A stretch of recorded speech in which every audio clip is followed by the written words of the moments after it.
Hi, and welcome to another episode of Hitting Hard tonight. We have a lot of interesting topics coming up, some local, some abroad. Hi, and welcome to another episode of Hitting Hard tonight. We have a lot of interesting topics coming up, some local, East Canton, 12th Street Northeast, 5275 to be exact. This is their flyer, as you can see here. If you can't see it too clearly here, I'll tell you about all the information coming up. They actually are having the yard haunt starting at the end of September, the 21st to be exact. And the ticket prices for that are $3 for ages 16 to adults. If you're a kid ages 6 to 15, it is $2, and ages 5 and under is free. So I do want to give a quick shout out to Mike. How you doing, Mike here? These ticket sales, they're going to St. Jude's Children's Hospital. It is for a good cause. So if you are able to get out for this, please do. You know it's going to go for a good cause. And the ticket prices are not high at all, so it's very affordable. There is another bonus, which I have not mentioned in previous episodes. All the tickets will be entered into a drawing for each age group for a prize. Now, do I know what that prize is? Of course not. I don't know what those prizes are, but if you want to find out, get your chance to win a prize, go down to the haunt. And you'll be very pleased, very engaged into what they have going out there. I've been out there myself recently and love what I'm seeing. They are paired together with the Pirates of the Rusty Cutlass for the yard haunt. To find out more information, you can contact them at 330-754-6684. And we also have Dual Phoenix Live coming with Jason Brill. That is in the future. He is working on that as we speak. To find out more information about that, you can contact them at 330-323-7943. Well, Mike, got some very interesting stuff coming up. Yeah, we do. Louisiana. Yeah.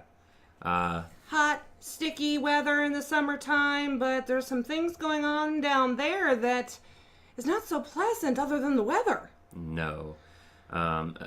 Actually, according to the Louisiana Department of Health, there's actually a brain-eating bacteria in their water, which they claim is safe to drink, but not to inhale. Now, why you would be snorting water is beyond me, but I suppose for, nasal clearing and stuff like that, you would have to. But why do you think that they think it's safe to drink if it's not safe to put in your circulatory system? That's beyond me, but this bacteria is actually called Naegleria fowleri.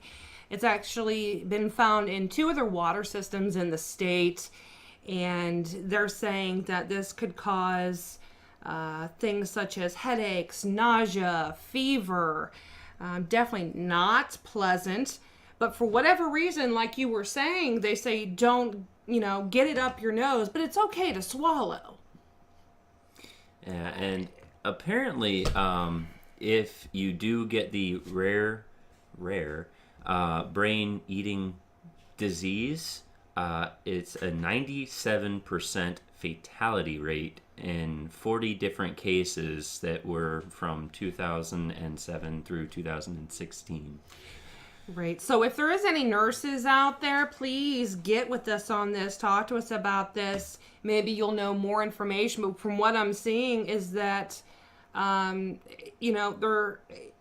it's causing brain disease. It could lead to death. So why is it okay for us to, for whatever reason, whether you have sinus issues or you accidentally get in the pool or what have you, it's okay to get it up, to drink it, but not up your nose. Yeah, and just to cite our sources, this was from the HuffPost. So if you want to check it out, definitely go to their article and read more about it.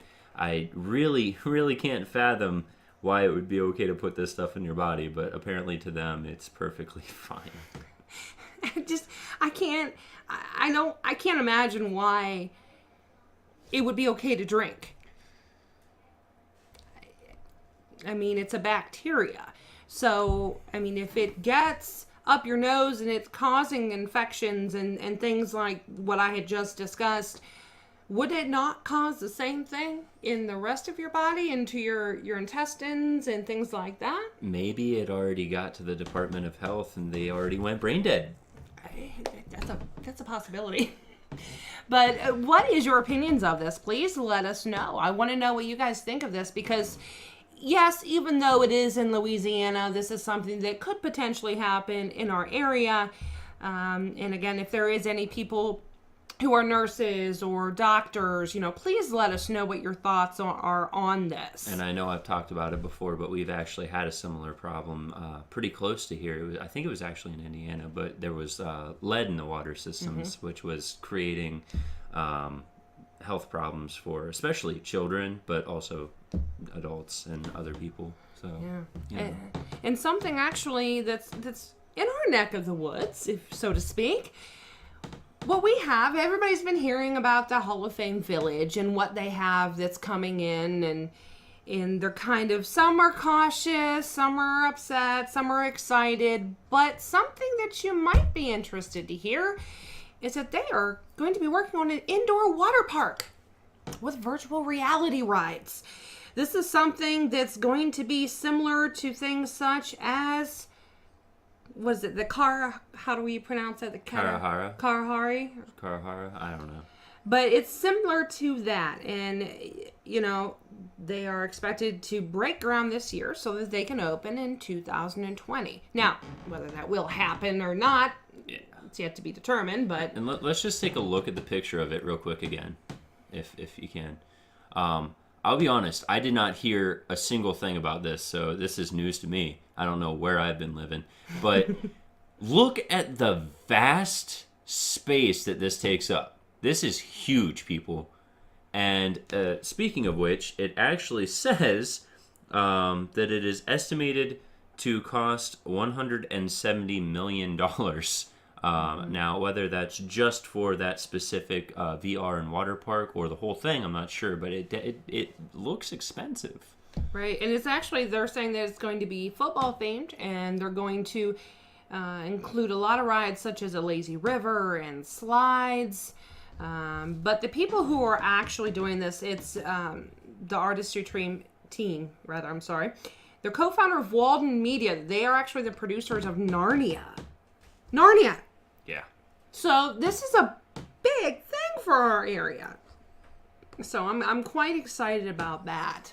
So I'm excited to see what they're going to have in depth. And this could be something that, instead of going up to Kalahari or all the other water parks in our area that, you might have to drive 45 minutes away.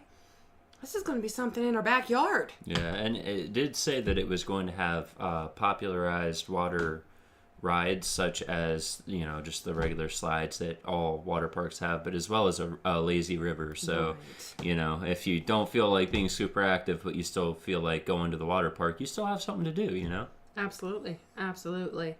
And there's something that was actually troubling me as I was watching some of the news articles that have came up this past weekend, especially with Trump and North Korea. It's escalating. Yeah. Do you want to elaborate on that a Sure. little bit? Yeah. So basically, if you haven't figured it out yet, North Korea is making huge advancements in their missiles, whether it's ballistic missiles or nuclear missiles, and they're getting to the point where they're almost able to hit us with them. They've already launched several missiles that have made it all the way pretty much right next to Japan, and they're talking about getting us with them next. They said within, I think, 3 to 5 years, they might be able to hit us with one. This is huge, folks. Like, this is definitely not something to just look past. It's not, and it's scary because you've got to think, they're doing all these testing underground, okay? They're not just typical, regular, everyday bombs. These are nuclear bombs that they're talking about, and Trump is getting more and more concerned as time goes on because things aren't getting completed. He knows, Pyongyang knows that he's not supposed to be doing this, but he's doing it anyways. The issue is that, what if he does not stop bombing? And that's where it's come to, there has been options, if you will, that have been put on the table that in case that he does not stop. Another huge problem is that they're doing most of these tests underground, and they're hiding them extremely well to the point where our satellites can't really respond to it until after it's already happened. So one of the biggest fears that we have as a nation is that we're going to wake up one day and go, oh shit, the nuke's in our backyard. And then what do we do? Yeah. Run? Well, probably not going to be an option. You're pretty much at that point probably going to just, have to kiss your own butt goodbye, because at that point in time, there's not much you can do. But it's actually Nikki Haley. She is the UN ambassador for the United Nations from the United States. She is the one who is saying that they are advancing North Korea, that is so rapidly that they can, she sees them possibly being able to do this in 3 to 5 years. So this is not something that we should overlook. This is something that we need to be vigilant about, because we don't know. We could say it can be 3 to 5 years, but what if it's actually only a year and a half? Yeah. And another huge problem that we have as a nation is the fact that they're kind of threatening to bomb South Korea as well. And if we retaliate against North Korea and they bomb South Korea because of us, how does that reflect on our decision making? So what do we do at this point is basically what we as a nation are saying. What can we do to stop this horrible, horrible disaster without creating a different disaster? Their lives rest in our hands. Our decisions is what shapes their future. Yeah, and there's actually 2 military action options, which we actually already probably, I'm going to assume, know one of them. If we do go to war with North Korea, South Korea could be attacked, and those are our allies. Yeah. And I know things as far as trade and that is getting more restricted with China and North Korea. There's things going on that is actually also being tense between us and China as well, due to the recent things that, I don't want to say Navy, but with the things that they have going on with that, the trials close to the islands that they've been talking about, if anybody's been watching the news lately, there's that as well. There's just a lot going on, a lot we have to pay close attention to.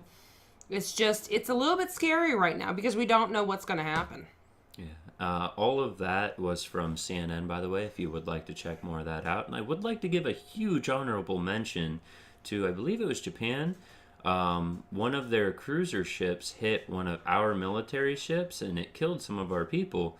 They actually, without the U.S. forcing them to, or even asking them to, had a memorial for our soldiers and had a big, huge to-do about that. So I don't know about you guys, but I would really like to thank them because they didn't have to do that, and yet they still did. That was immensely honorable of them.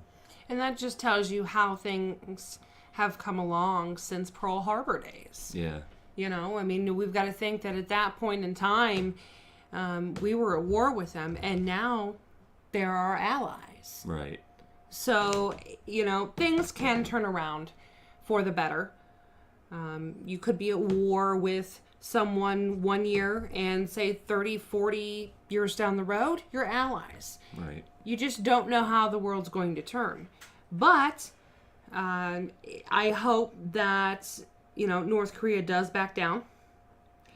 I don't know if they will. They won't. Yeah, I don't think they will.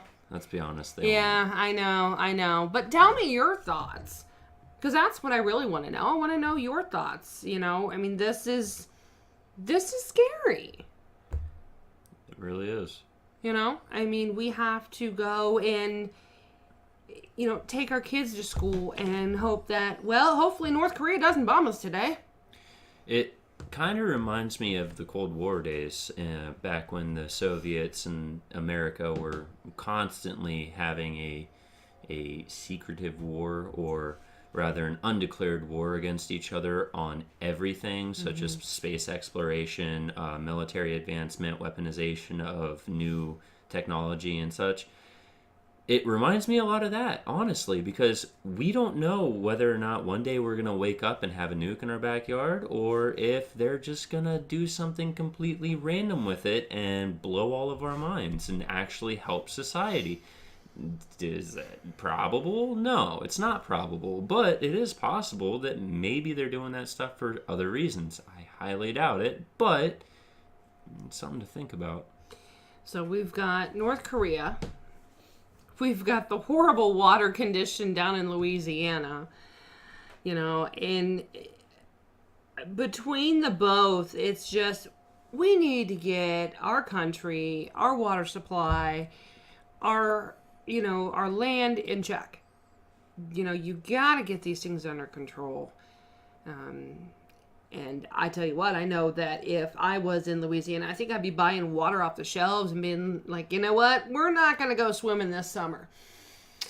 Nope. We're not going swimming, and you're going to take baths by gallon water. Yeah. So you don't get it in your nose. And let's be honest, folks, this is the summer. This is the hottest time of the year. And in Louisiana, I'm sure it's just as humid, if not more so, than it is here in Ohio. Oh, so, it's very humid. Yeah, really think about that. I mean, this is going to be a huge, huge problem for them. I mean, I don't know exactly how their water systems work, but if any of that stuff is out in the open and it gets into their air, into their, environment, how is that going to affect it? And if it does, could it potentially move from state to state? Well, it depends. I mean, I know that it was in 2 water systems. That's not, just like you're saying, you're concerned about getting it from state to state, but it depends on how soon they caught it.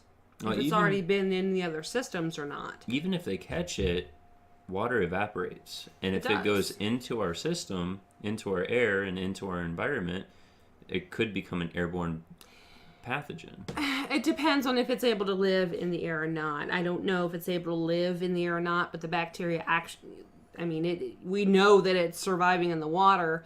So I don't want to make a pun and say, well, then we'll have zombies walking around because it's a brain-eating disease. But, let's face it. That's something that, they're saying it could mimic meningitis. God damn it, Umbrella Corporation, you struck again. But no, it's, like I said, they are claiming it's okay to drink, just don't get it up your nose. So, I would be even more cautious than that, honestly. Boil the hell out of your water, folks. So if you're going down to Louisiana, don't get water in your nose and you'll be fine. Supposedly. But, this is something, like we were mentioning earlier, that this is something that could potentially happen here. We hope that it has not spread. But if it has, hopefully they'll get on that very, very quickly. It's sounding like they are, so thank goodness for that. Yeah. I would be curious to touch on this subject next week again to see what they've actually done about it, because it didn't really touch on that in the topic. No, and this was actually just this week. Yeah. So, maybe next week, hopefully they'll be able to get that under more control. Yeah. Like, where did the bacteria come from? How are you guys getting rid of it? Et cetera, et cetera. All the little important details they didn't mention. And I'm sure that they're probably tracking it down. Probably. But, that was from the Louisiana Department of Health. So that's something that we have to keep in mind. But of course, down in Louisiana, that's over in the Gulf. Mm-hmm. So, it could be coming in from the Gulf, depending on what parish. It didn't exactly say what parish it was from. But if it is next to the Gulf, hopefully it's not in the Gulf of Mexico. And hopefully they can track it down and take care of it. Yeah, that would be bad. Absolutely, absolutely. Well, again, I do want to mention the Maple Grove Haunters along with the Pirates of the Rusty Cutlass. They are doing the yard haunt at 5275 12th Street Northeast. You want to go out there this year. You want to check out the site. Take your kids. Win some prizes. And make some little kids happy with St. Jude's. You know, again, the proceeds are going to St. Jude's Children's Hospital. And so, you know, you get to help some sick kids by going out and having fun. I mean, you can't do that at other places that they have the attractions for Halloween. They don't go there. They don't go to charities. No. And I can't say enough about this because, you know, the good things that they are doing. They're working out there every day and working so hard on this. So I'm glad to see that and see what all they're coming up with.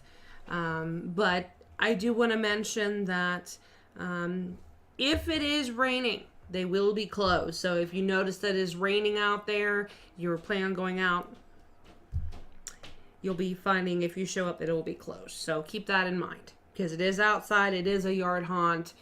And so please know that. But that's actually, you know, about all the time that we have for tonight, unless you have something to mention, Mike. No. Okay. Well, again, we are going to be on again next week, 6:30. We are actually going to have something special coming up for you for the 4th of July, so keep tuned for that. Thank you for joining us for tonight, and have a good night.